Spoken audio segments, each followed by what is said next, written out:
आज का लतीफ़ा।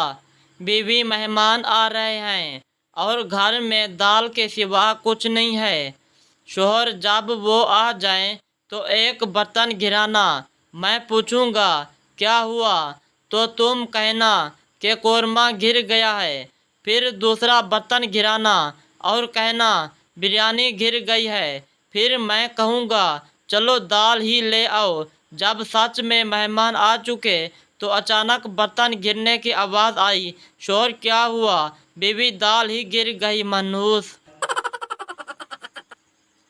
बीवी काश मेरी शादी आग के बजाय शैतान से हो जाती तो अच्छा था। शोहर तौबा करो तौबा, भाई बहन की शादी नहीं हो सकती।